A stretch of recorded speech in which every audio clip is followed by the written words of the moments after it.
তারিখের কিতাবে বর্ণিত আছে, বসরা শহরে অনেক আল্লাভীরু নেককার মহিলা ছিল। তাদের মধ্য থেকে অন্যতম একজন হলেন উম্মে ইব্রাহিম আল হাশেমিয়া।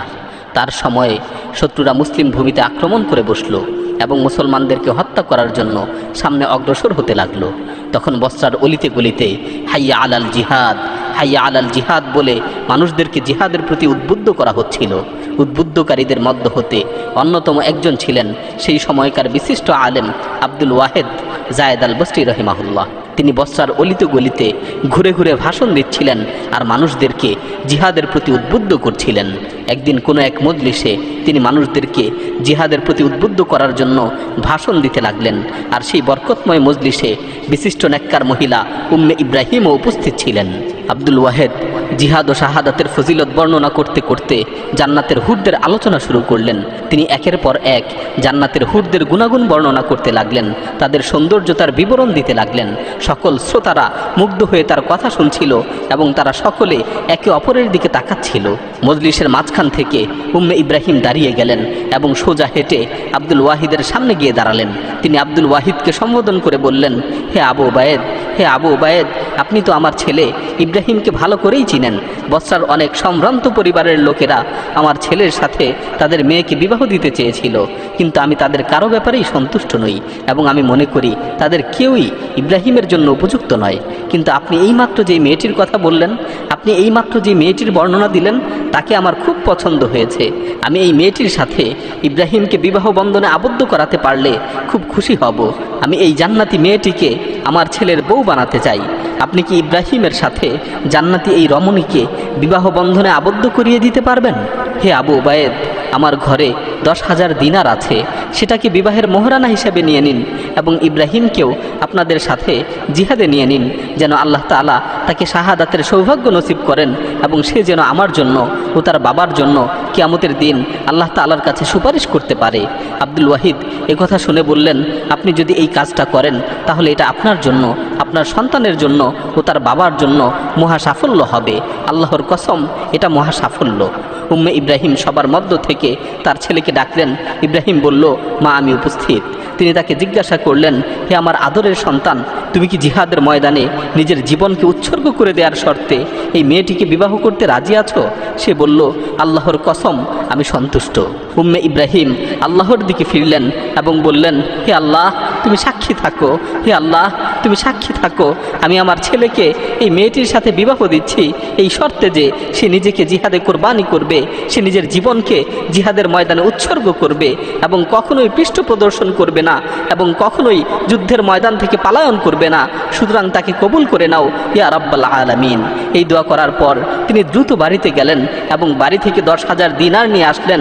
যুদ্ধে যাবার জন্য তার আদরের সন্তানকে একটি নতুন ঘোড়া ও ভালো অস্ত্র কিনে দিলেন। ইব্রাহিম যুদ্ধে যাবার জন্য রণসাজে সজ্জিত হলো। কোরআন তেলাওয়াতকারীরা তাকে ঘিরে তেলাওয়াত করতে লাগলো, ইন্নাল্লাহা আশতারা মিনাল মুমিনিনা আনফুসাহুম ওয়া আমওয়ালাহুম বিআন্না লাহুমুল জান্নাহ। নিশ্চয়ই আল্লাহ তাআলা মুমিনদের জান ও মালকে ক্রয় করে নিয়েছেন জান্নাতের বিনিময়ে। উম্মে ইব্রাহিম তার কলিজার টুকরো সন্তানকে বিদায় জানাতে এলেন। তিনি তার ছেলেকে লক্ষ্য করে বললেন, হে আমার আদরের পুত্র, তোমাকে সাবধান করছি, হে আমার আদরের পুত্র, তোমাকে সাবধান করছি। এই যুদ্ধে কোনো গাফলতি নয়, এই যুদ্ধে কোনো গাফলতি নয়। তুমি তোমার সর্বস্ব দিয়ে চেষ্টা করবে, তুমি তোমার সর্বস্বকে উজাড় করে দিবে। তিনি তাকে একটি কাফনের কাপড় দিলেন এবং তার কপালে চুমু খেয়ে বললেন, ও আমার আদরের পুত্র, আল্লাহ তাআলা যেন কখনোই আমাদেরকে এই দুনিয়াতে পুনরায় একত্রিত না করেন। শেষ বিচারের দিনে মহামান্বিত ও মহাপরাক্রমশালী আল্লাহ তাআলার রহমতের ছায়াতলেই যেন আমাদের পুনরায় দেখা হয়। মুজাহিদিনগণ তাদের যাত্রা শুরু করলেন। আব্দুল ওয়াহিদ বর্ণনা করেন, আমরা শত্রুদের এলাকায় পৌঁছলাম এবং শত্রুদের মুখোমুখি হলাম। শত্রুদের সাথে আমাদের তুমুল যুদ্ধ শুরু হলো। ইব্রাহিম প্রথম সারিতে থেকে শত্রুদের বিরুদ্ধে বীরত্বের সাথে যুদ্ধ করতে লাগলো, কেননা সে দুটি পুরস্কারের অপেক্ষায় ছিল, হয়তো বিজয় নয়তো শাহাদাত। তার মায়ের শেষ উপদেশ ছিল, এই যুদ্ধে কোনো গাফলতি নয়, তুমি তোমার সর্বস্ব দিয়ে চেষ্টা চেষ্টা করবে, তুমি তোমার সর্বস্বকে উজাড় করে দিবে। তাই ইব্রাহিম তার সর্বস্ব দিয়ে চেষ্টা করতে লাগলো। ইব্রাহিমের তেজিদীপ্ত ঘোড়া যেদিক দিয়ে যাচ্ছিল সেদিক দিয়েই কাফিররা পরাজিত হচ্ছিল। ইব্রাহিমের ধারালো তরবারির আঘাতে কাফিরদের গর্দানগুলো দ্বিখণ্ডিত হয়ে যাচ্ছিল। ইব্রাহিম ছিল শত্রুদের শরীরে কাটার মতো। শত্রুরা এই যুবক যোদ্ধার সাহসিকতা লক্ষ্য করলো। তারা বুঝতে পারলো যেভাবেই হোক তাকে থামানো দরকার। তারা চতুর্দিক থেকে ইব্রাহিমকে ঘিরে ফেললো এবং সম্মিলিতভাবে আক্রমণ করে ইব্রাহিমকে শহীদ করে দিল। ইব্রাহিম শাহাদাতের সৌভাগ্য লাভ করলো। আব্দুল ওয়াহিদ বর্ণনা করেন, যুদ্ধে বিজয় লাভ করার পর আমরা বসরায় ফিরে এলাম। বসরার লোকজন আমাদেরকে স্বাগত জানাতে লাগলেন। তাদের মধ্যে ছিলেন উম্মে ইব্রাহিম। তিনি আমাকে ডাক দিয়ে বললেন, ও আবু উবায়েদ, আল্লাহ যদি আমার উপহার কি কবুল করে থাকেন তাহলে আমাকে অভিনন্দন জানান, নতুবা আমাকে সান্ত্বনা দিন। আব্দুল ওয়াহিদ বললেন, হে ইব্রাহিমের মা, সুসংবাদ গ্রহণ করুন। আল্লাহ তাআলা আপনার উপহারকে গ্রহণ করেছেন। ইব্রাহিম আল্লাহ তাআলার নিকট জীবিত আছে। ইব্রাহিম শাহাদাতের সৌভাগ্য লাভ করেছে। সে শহীদদের মধ্য থেকে একজন। ওয়ালা তাহসাবান্নাল্লাযীনা কুতিলু ফি সাবিলিল্লাহি আমওয়াতা বাল আহইয়াউন ইনদা রাব্বিহিম ইউরযাকুন। যারা আল্লাহর রাস্তায় নিহত হয় তাদেরকে তোমরা মৃত মনে করো না, বরং তারা তাদের রবের নিকট জীবিত ও রিজিক প্রাপ্ত। উম্মে ইব্রাহিম আল্লাহর দরবারে সিজদায় লুটিয়ে পড়লেন এবং বললেন, আলহামদুলিল্লাহ, সকল প্রশংসা আল্লাহ তাআলার জন্যে, যিনি আমার সন্তানকে শহীদদের অন্তর্ভুক্ত করেছেন।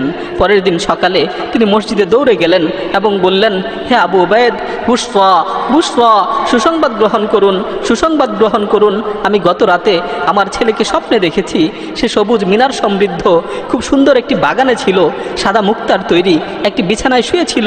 তার মাথায় একটি মুকুট ছিল। সে আমাকে বলল, হে মা, সুসংবাদ গ্রহণ করুন, হে মা, সুসংবাদ গ্রহণ করুন, আপনার দেয়া মোহরানা গৃহীত হয়েছে এবং আমরা জান্নাতে আমাদের বিয়ে উদযাপন করছি। أحلى ما يكون والله عن ساحل الدنايا وعن دون المنية أن تعالي سبيل الله